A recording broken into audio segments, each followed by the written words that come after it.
इसबावी येथील जिल्हा परिषद शाळेजवळ अवैध वाळू साठा असल्याची माहिती सहाय्यक पोलीस अधीक्षक पंढरपूर उपविभाग प्रशांत दगडे यांना गोपनीय बातमीदारामार्फत मिळाली। त्या ठिकाणी पथकासह छापा टाकला असता एक जेसीबी, टिपर, टेम्पो, कार, दुचाकी वाहने, मोबाईल व वाळू असा एकूण 1,06,08,000चा मुद्देमाल जप्त करण्यात आला।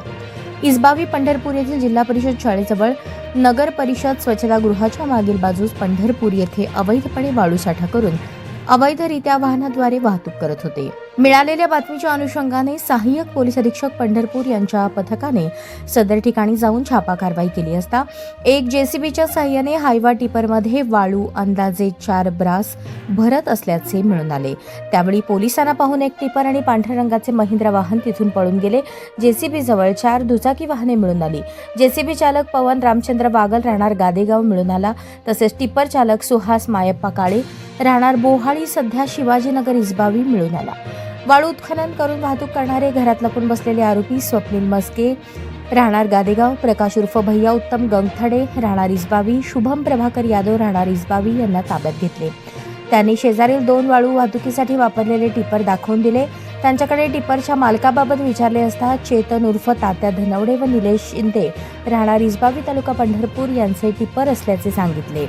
टिपरमध्ये 3 ब्रास वाळू मिळून आली। नितीन शिंदे यांच्या घराच्या आवारात वाळू वाहतुकीसाठी वापरलेला 460 टेम्पो लावलेला दिसला। घटनास्थळावरून पळून गेलेली पांढऱ्या रंगाची Mahindra car, Ashok Leyland tempo घरासमोर रोडवर लावलेला दिसून आला। ही वाहने निलेश उर्फ बापू दिगंबर शिंदे यांची असल्याचे सांगितले। पोलिसांनी या कारवाईमध्ये एक जेसीबी किंमत 16,50,000, 4 टिपर 60 लाख, 2 टेम्पो 13 लाख, पांढऱ्या रंगाची महिंद्रा कार 15 लाख, 4 दुचाकी वाहने 1,45,000, 3 ब्रास वाळू 12,000 रुपये, 5 मोबाईल फोन किंमत 73,000 रुपये असा एकूण 1,06,80,000चा मुद्देमाल जप्त करण्यात आला।